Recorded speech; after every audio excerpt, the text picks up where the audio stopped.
শুরু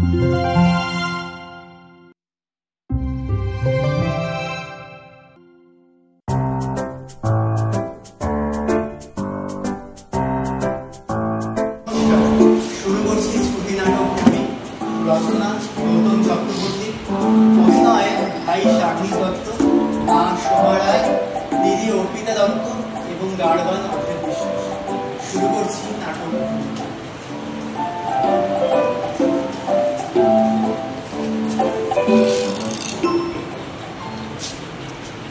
দিদি দেখ, আমার ঘুড়িখানা কত উঁচুতে পাঠিয়েছি। ওই দেখ, ছোট্ট মতো। ভাই, ওই যে দেখছিস তোর বুড়ির পাশে চৌরঙ্গিটা, ওটা আমার। তাই? তবে দেখ, এই মারলাম তোর ঘুড়ির ওপর এক বোত্তা। ভালো হবে না ভাই, আমি কিন্তু টান মাঞ্জায় তোর সুতো কেটে দেবো। ইস, এটা আমার পেট কাটা চাঁদিয়াল, খুব পয়া ঘুড়ি। তোরটা এই ভো কাটটা হবে। এই যা, ওদিকে দেখ, একটা তেরঙ্গা ভো কাটটা হলো। ভাই ভাই, তাতানের বুড়িটা আমার দিকে তাক করছে মনে হয়। দাঁড়া, দেখাচ্ছি মজা। না না, একদম না, একদম না, তাহলে আমার বুড়ির ওপর দিয়ে ওর সুতো যাবে। শেষকালে যদি আমারটা। তুই চটপট গুটিয়ে নামিয়ে নে।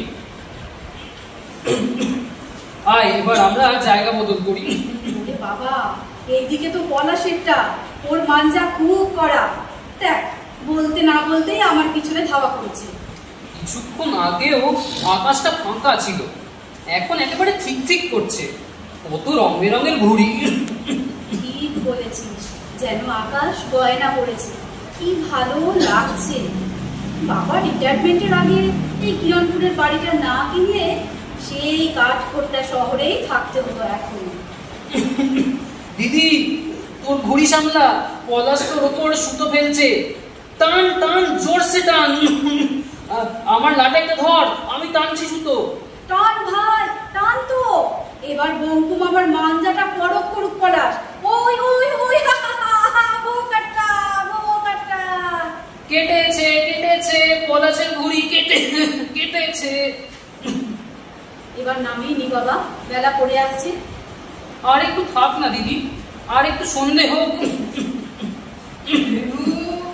কাকুলি, ছাদ থেকে নেমে এসো, সন্ধে হয়ে আসছে।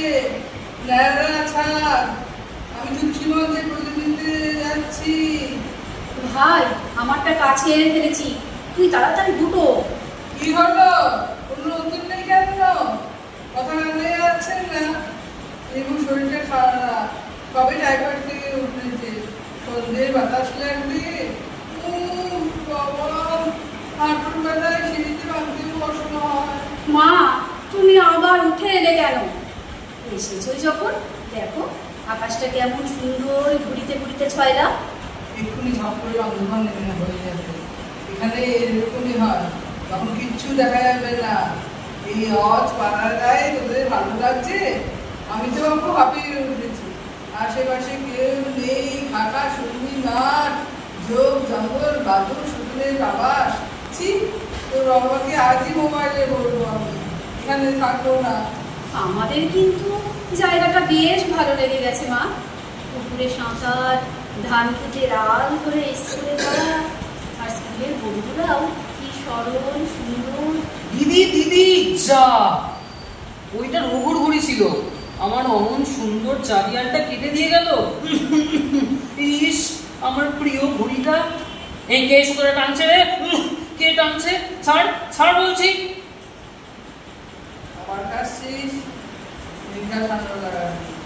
এই গন্ধগ্রামে ডাক্তার বলতে পাই কোথায়? আর তোর বাবা তো বলি আগে আমাদের এখানে রেখে তিনি ওখানে কোয়ার্টার ভাড়া নিয়ে অফিস করছেন। কেন বাপু, নিজের করে কি বাড়ি কিনতে পারতাম না? চ চ, না চ চ চ, ভূতের পেটের জায়গা কেউ বাস করে? চ বলছি। দাঁড়াও, সুতোটা গুটিয়ে নি। টান না দিদি, সুতোটা টেনে দে, নইলে ওই ভূত মাঞ্জা দেওয়া সুতো ছিঁড়ে নিয়ে পালাবে। কেন সুতো ছিঁড়ে নিয়ে পালাবে কেন? আর কোন ভূতের কথা বলছিস? স্কুলের মিড ডে মিলের আন্টির তো ছেলে। হ্যাঁ, সেদিন কতটা মাঞ্জা লুকিয়ে নিয়ে চলে গেছে। ও নাকি ওই রকম, দেখলি না? কাল আমাদের পাশের ওই উঁচু নারকেল গাছটায় এমন পটপট করে উঠে ওই যে লটকে থাকা ঘুড়িটা পেরে নিয়ে ছুটো গোটাতে গোটাতে চলে গেল। হ্যাঁ তো, সবেতেই দারুণ ওস্তাদ। আর ওনা কি খুব বুদ্ধিমান, কিন্তু ভালো কাজে লাগায় না। ওস্তাদ না ছাই, ওস্তাদও হাত সাফাইয়ে। এই তুই ঘটনা হলো শিগগিরই আয়, আমি নামলাম, দেরি করিস না, মাঠটা পুরো ফাঁকা হয়ে গেছে।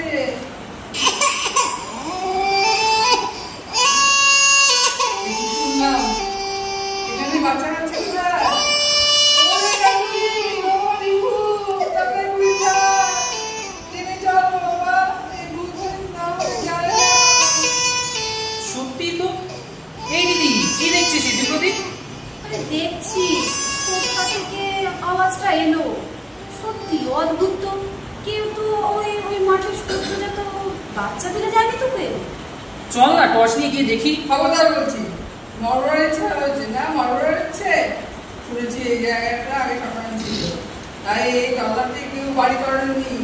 তোর বাবা সস্তায় পেয়ে নাম নাম নিচে নাম বলছি, নইলে কান ধরবে না। চল। মা, ভূত কিছু হয় না বলছো চলো, তবে দেখা উচিত ছিল। যদি ভালো করে খালি বন্ধ করে দিয়ে কাকুলি ভাইকে সাবধানে ঘরের ভেতর নিয়ে যা। ও ঘরে জানলা দরজা সব বন্ধ আছে। চল ভাই। মা, তোর গায়ে যে জ্বর ভাই, এতক্ষণ ফাঁকা ছাদে হাওয়া খেলি কেন? কি আবার জ্বর এসেছে? আমার ছেলেটার উপর নিশ্চয়ই কোনো অপদেবতা নজর পড়েছে, না হলে এমন কেন হবে? ছাড়ো তো, 15 দিন ঘর বন্ধ ছিলাম, একটু বেরিয়েছি ব্যাস, অমনি জ্বরের ওষুধ দে, ঠিক হয়ে যাবে। ইস, কি যে হলো, আমার এই ভয় করছে। মা, তুমি শান্ত হও তো। তুমি সেই সেকেলের মতোই রয়ে গেলে। ভাই অনিয়ম করেছে তাই। ওই ওই আবার সব ঘরে বন্ধ ঘর দেওয়া হয়নি, বাইরে তলায় আবার যাওয়া হবে না। মা, আমাদের মনে হয় ভুল হচ্ছে। কোনো পাখি কি হবে সব হয়, অথবা পাখির বাচ্চা। শান্ত। গতকাল রাত্রে শুনেছি বাচ্চা কান্না, ঘুমের জোরে গ্রাহ্য করিনি। ওরকম মানুষের বাচ্চার মতো পাখি বেটা খাবে? সেবার হেঁটে ভাই শুনলাম না কুকুরের বাচ্চা কান্না, ও কান্না আর এ কান্না এক হলো। বাঁশ গাছে বাঁশে বাঁশে খসা লেগেও এমন আওয়াজ হয়। আশেপাশে কোনো বাঁশ গাছ আছে তুই দেখেছিস? না তো, তাহলে কি হতে পারে? তুমি ভাবো, আমি ভাবতে পারছি না। বাঁকা মাঠে কত ছেলেরে ঘুরাচ্ছে, বাচ্চা পড়ে থাকে, ওরা দেখতে দেখতেও না। তার উপর সারা রাত সারা দিন বেঁচে থাকতে পারে? ও ভূতের কান্না, অপদেবতা। মা, বাবাকে একবার ফোন করো না। তিনি এখন ফোন ধরবেন না, বাসে বা ট্রেনে চলার পথে তিনি ফোন ধরবেন না। দেখি আর একটু পরে। ওই তো নিশ্চয়ই বাবা ফোন করেছে। হ্যাঁ, এই তো, নাও ধরো। হ্যাঁ, কি গো, কি তুমি বিরনপুর স্টেশনে নেমেছো? বাড়ি আসছো? দুর্গা দুর্গা, খোকার আবার ভীষণ জ্বরে পড়ে ঘুমিয়ে পড়েছে। কি গরুকে ফোনে পাচ্ছ না? ও ছাড়া এখন আর কি গরুর গাড়ি নিয়ে তোমাকে স্টেশনে আনতে যাবে? কেন মরতে যে এই ঢাকারে গোবিন্দপুরের গ্রামের বাড়িতে বলা হতো কি? না না, এবারে আশেপাশে ভূতের আশ্রয় গেছে, কেউ বকুকে ডাকতে যেতে পারবেন না। লেখা খুলি, তুই তোর বাবার সঙ্গে কথা বল। বলছে বকুকে ফোন পাচ্ছে না, বেরিয়ে যাচ্ছে।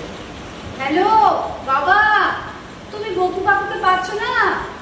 কি এত টাওয়ারে ডিস্টার্ব, জোরে বলো, আমি যাবো ডাকতে। তাহলে তুমি স্টেশনে অপেক্ষা করো, আমি বকু কাকুকে ডেকে তার গাড়িতে ঘর পৌঁছে তারপর তোমাকে আনতে পাঠাবো, কেমন? রাখছি। হ্যাঁ, তুই পারবি কাকুলি? তোর ভয় করছে না? না তুই যাবি না, আমি একলা থাকতে পারবো না। ওই ওই আমার বাচ্চাটা কাঁদছে।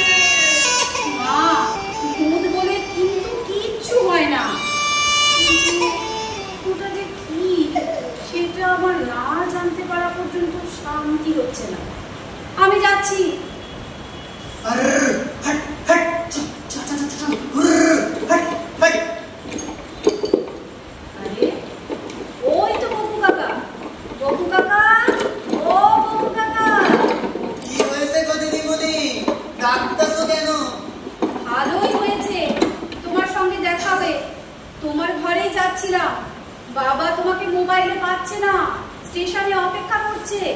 একবার যাও না, বাবাকে নিয়ে এসো না। মোবাইল পাইব কোনে? ওটা তো চুরি গেছে না হারাইছে বুঝতে পারতেছি না। মনে হচ্ছে ওই হারামজাদা ভূতটার কম্ব কাল একবার হাতে নিয়েছিল, তারপর আবার বাচ্চাটা কাঁদছে। কোথায় বলো তো বাবু কাকা? কোনে কান্দি? উপরে না নিচে, ঝোপে না ঘাসে? এই কোনে কান্দি? খোঁজো খোঁজো। তুই পালিয়ে আয় কাকুলি। বকু বকু পালিয়ে না। ও আমাদের কোথায়?